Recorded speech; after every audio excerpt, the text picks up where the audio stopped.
Hey everyone, Robert here, author of Expansion Mastery, the practical guide to living a fully engaged life. Are you ready to start living your life to the fullest? Are you ready and willing to transform yourself and your life from ordinary to extraordinary, even in these very trying times? Welcome, my friends, to the Fully Engaged Life.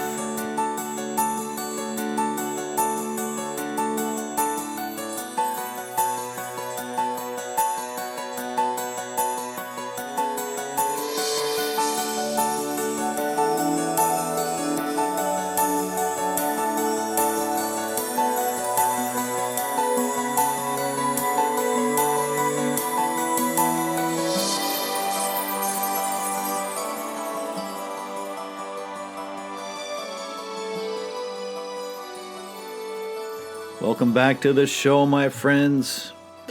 As human beings, we were meant to interact with one another. And at the very core of this, the reason is because we are all connected. So verbal and physical interaction is a necessary part of our daily lives. And with the seemingly endless continuations to the shutdowns and shelter-in-place orders, and all of the other precautions that require us to stay apart from one another. We have to cover our mouths and our faces so there's no interaction with micro expressions. We can't see each other smile.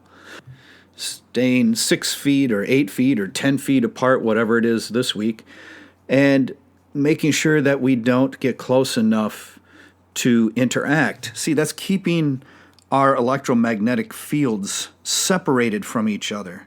And when human beings interact, even if you're just having a simple conversation with someone you're talking to, we're generally close enough to where we have an energetic interaction along with a verbal one. Our electromagnetic fields connect, and if we're really fortunate and both people have open hearts, then the heart centers connect while you converse as well. So staying a certain distance apart from one another makes it so that this energetic interaction cannot take place. And as we continue to hide away in our homes and become increasingly unhealthy because of it, this even weakens the state of our electromagnetic field.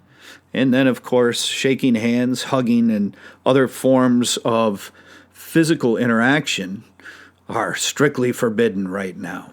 So we have all of these things that are adding up to cause an incredible sense of separation on every level between us as human beings. Verbally, physically, visually, energetically, you name it. It's being prevented. Whether this is a necessary measure or not, I will leave up to you.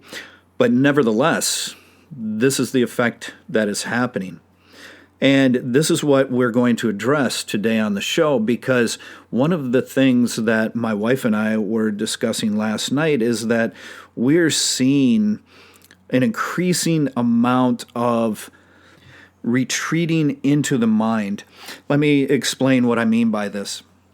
We're noticing that people are no longer even visiting with each other. For instance, in many workplaces now, in the break room or the lounge, they have only one person per little table and everybody's spaced out. So instead of sitting there at a distance and talking, as was happening in the beginning, now people are just starting to sit in their own little space. It's like the opposite of expansion. It's like everyone is in a state of contraction. And you can see this in their body language because they're kind of hunched over, looking down, and they're just mindlessly eating, staring into their plate or staring at their phone, and they're just really stuck and absorbed in their head, and you can feel their body just contracting and shriveling in. You can see that their mind is becoming less and less aware of the outside world and just going into their own head. This is very, very unhealthy, and it's very troublesome. You may have noticed this in a couple of different ways. Let's use the example of a supermarket. Have you noticed that when you go in and maybe you ask the butcher or the person behind the seafood counter or something for a particular thing, and they get you something else and it's just totally wrong, or they get you the totally wrong amount, and you catch it and you bring it to their attention and they're just like, oh, okay, yeah. And it's like they had no idea what they're doing. They're operating in an extreme state of autopilot. I know when I would visit our local supermarket and get groceries with my wife, I would always strike up a conversation with the guys behind the counter that were getting, my meat or my fish or what have you. And they were always fun to talk to. And now you try to talk to them and they don't say much. They might not say anything at all. They might just stand there and look at you, or they utter a word or so. They sound so depressed and so low on energy. And this is really a heartbreaking thing that's taken place. We're just not meant to live like this. Even in the store with the other shoppers. I mean, there's times where you look at something and you ask somebody about one of the products or produce or whatever, and you strike up a little conversation with them. And this, too, has become very rare as people do their best to avoid one another. I actually did have a lady strike up a conversation with me at a Whole Foods at the seafood counter over some scallops last time I was in there. And that was so refreshing. It was so nice to have a brief, pleasant interaction with someone. And it's just, you can tell people are craving this. People need it. And for years before this even started, I was observing that a lot of people are having a tendency to retreat from human interaction, replacing humans with pets, all kinds of pets, primarily dogs and cats, but all kinds of pets. Some things are pretty wild. And they start to treat these pets like their husbands or wives or what have you, talking to them in the same manner. And while pets are great, and I'm a dog lover myself, this is not how we were meant to be. This is not allowing us to have a healthy mental or physical or spiritual state of being. And I noticed for a couple of years before this pandemic happened that we were seeing a lot on social media and things about memes coming through about, I hate people, I can't deal with people, I don't want to be around people. And this whole thing, and I can't help but wonder if that wasn't a little pre-programming, because while it can be challenging to interact with a lot of people out there, there are still so many wonderful people to interact with. And we cannot reach a point where we hate one another, where we lose our sense of compassion for one another, where we lose our desire to interact with one another. This weakens us as human beings. And right now is a time when we need to be strong on every possible level. So maybe take a moment and reflect on yourself. Do you notice yourself falling into this type of behavior? Do you notice yourself just not wanting to bother to even talk to someone else? Do you notice yourself stuck in your head more than ever? Do you notice your own body posture kind of pulling in and hunching over your phone, of course, or whatever it is you're doing, or just kind of contracting? Do you feel the sense of contraction instead of expansion? Because we have to be aware of ourselves. We have to be aware as to whether these things are happening or not. And then we can also do things to help counter this. So I'd like to offer a little bit of advice, some examples, if you will. Let's first look at compassion, because this is hard on everyone. It doesn't matter what status you have in a job or what you're doing. This is a very difficult time. It's difficult on our children. It's having very adverse effects on the young people. They need social interaction. So we need to have a sense of compassion and understanding for how difficult this time really is for everyone, and maybe give just a little extra leeway. So what can we do?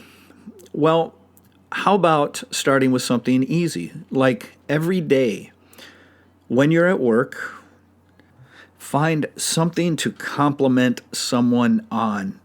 Just a simple compliment. Maybe express how good it is to see them today. Hey, nice to see you today. Looking good. Something like that. We've got to keep up that interaction. And we've got to be compassionate with people and try to help lift their spirits.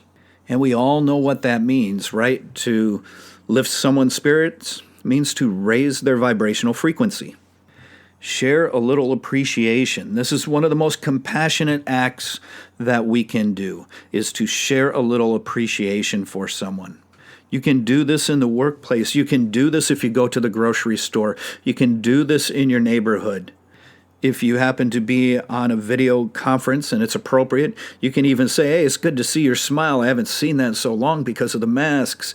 And acknowledge one another this way in a friendly, compassionate, caring, appreciative way. We need our vibrational frequency to stay high. We need our hearts to stay open and connected. When our hearts close, our connection is dampened and we become weaker. We don't need that right now. We need the strength that comes with a high vibration and an open heart. Compliment the people in your life.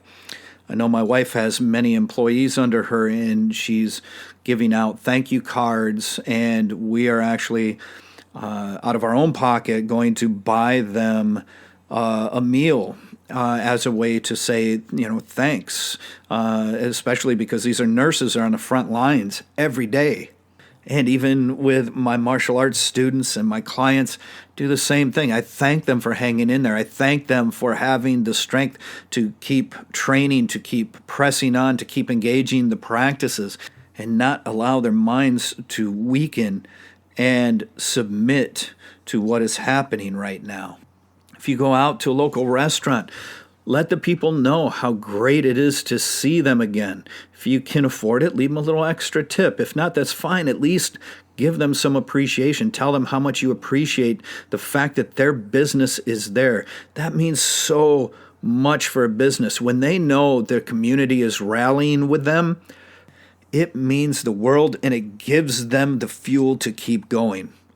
As parents, we have to do our best to observe these withdrawal type behaviors in our children. We have to notice the disruptions in their normal behavior patterns, and we have to understand that it is because of this. They don't get to interact with their friends. They don't get to socialize. It's very hard on them, and they don't even understand that. And maybe they can't even verbalize it. So we have to do something to help them, whatever that is, to help schedule virtual meetings with their friends, or to have them do whatever activities are allowed to where they can interact to some degree. This needs to happen. We need to be observant. We need to be aware that they need this. We need to be aware that we need this. I mean, think about it. After the restaurants first opened and you could go sit at the actual restaurant and eat, even if it's outdoors, how good did it feel to even have all these other people, strangers, that you have no idea who they are, you'll never know them, and yet it felt good to have them around you, didn't it? Of course it did. So while our options for things that we could do to share and show our appreciation and compassion, while these things may be limited at this time, there are still things we can do, even if most of it is verbal. that's fine. We have to do something. The key is to keep some sort of interaction. Another simple thing we can do is tell a joke. Tell a joke to somebody so that we get to laugh together. Hey, say something to where they laugh and that makes you laugh, and you get to share that kind of experience with each other. You see, it doesn't take much to make a big difference. You may recall that before this virus thing began, I was explaining how important it is that we protect our humanity, that we cannot surrender our humanity. This is what I'm talking about. Now we see how our humanity is being stripped away by the fact that we are not allowed to behave in a way that is healthy and normal for human beings to behave, to interact with one another, to enjoy one another, to laugh together, to smile together, to talk to one another, to have this energy exchange that naturally takes place every single time that we interact with someone else. We simply have to realize, while there are a lot of less than desirable people in the world, there are far, far more absolutely incredible individuals out there that are just waiting to enrich your life and to have their lives enriched by you, simply by meeting, smiling, shaking hands, sharing a laugh, sharing a beer, having a meal together, or whatever it is. We need to have some light-hearted, friendly interactions. I like to mess with people, to tease them a little bit. My wife and I were coming home one day last week, and our mail carrier, just a wonderful woman, she was at our boxes putting mail in, and so I stopped the car in the road, and I yelled at her, and I said, "Hey, you better not be putting bills in my box again." And of course, she was focused on putting the mail in the right slots and things, but she jumped, and you could tell she wasn't sure if I was serious or if I wasn't, and I do have a dry sense of humor like that. But then she turned and she looked in there, and she says, "Nope, it's only flyers." And then she laughed, and the three of us got to enjoy a laugh together that way. We cannot give up on having fun and enjoying our lives. And we have to fully realize that having positive interactions with other people is a part of that. So what all can you do? Well, you have to make a little effort right now. We all do. So every day when you go to work, compliment one of your coworkers. You can even then experiment and see how long it takes for that to come back to you, to where someone decides to compliment you. Because when that happens, you've had a very profound effect, because not only were you able to raise their vibration a little bit at the time and help them out, but now you are prompting them to compliment others as well. So that helps them to become stronger, and now more and more people are starting to interact again. This is what we need. We need this to become the thing that is contagious. We need to make sure that it is our smile that is more contagious than this stupid virus. We need to make sure that our compliments, our compassion, our laughs are all far, far more contagious than this stupid virus. Understand the positive effect that a higher vibration and an open heart has on your immune system. And then consider the implications of that. I'll let you ponder that for yourself. And I will offer this. Do not allow this so-called new normal. We cannot surrender our ability to shake hands, to hug one another, to have that kind of interaction. That is normal, it is healthy, and it needs to be returned to as soon as possible. I've been using this quarantine time as a way to work on myself, even more than usual, mentally and physically. My wife is doing the same. And one of the things I've been doing is working on being the best type of friend that I can be. So I've been regularly checking in with friends that I have all over the world. And I've been doing so on a more regular basis, just checking on them and make sure they're doing okay, ask how they're doing, maybe try and share something that will uplift their spirits. I've been doing this with family and friends back in Michigan, other people here in California, even friends that I have in Bhutan and Japan, and all over, and it's really fantastic. So do whatever you can to improve upon yourself during this time, but keep a strong connection to those in your life. And even though right now the best we may be able to do is a text or a video meeting of some sort, do not embrace the virtual as a substitute for real face-to-face human interaction. It is not the same. It certainly isn't better, and it is nowhere near the same. There's nothing like it, because when we're merely virtually interacting, there is very little actual energy exchange. It's there to some extent, but very, very minimal, and it's certainly not enough to matter. So be very careful of the narrative that's being pushed and what you're willing to accept as the new normal, because when it comes to sitting at a table together out in public, sitting in a group discussing things that are going on in your life, sharing a meal, having a handshake or a hug, you know what? There was never anything wrong with the old normal in that regard. So make sure to protect yourself mentally and spiritually during this time.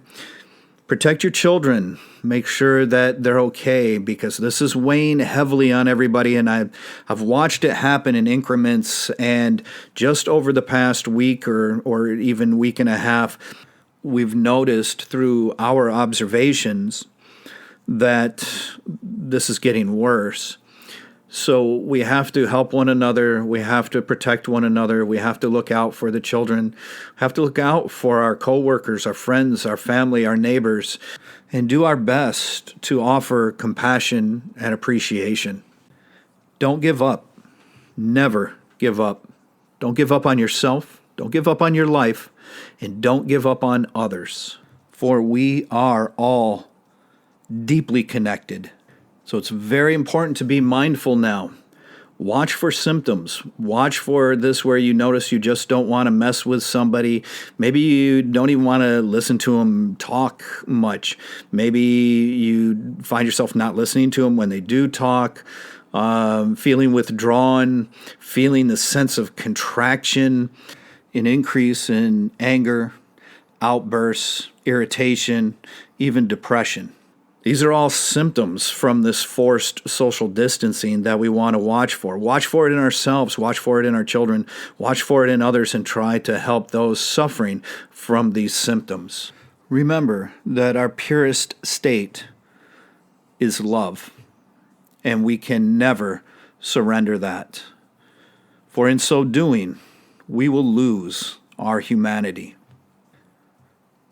Please make sure to visit me at www.expansionmastery.com. Grab your autographed copy of Expansion Mastery there and all the other great stuff on the website. Check it out. Feel free to interact with me. You can leave a comment or send a message or whatever you like on there. And make sure and share these podcasts with others, because they may help. And we have to work together to help everyone right now. And of course, do what you can to help on social media.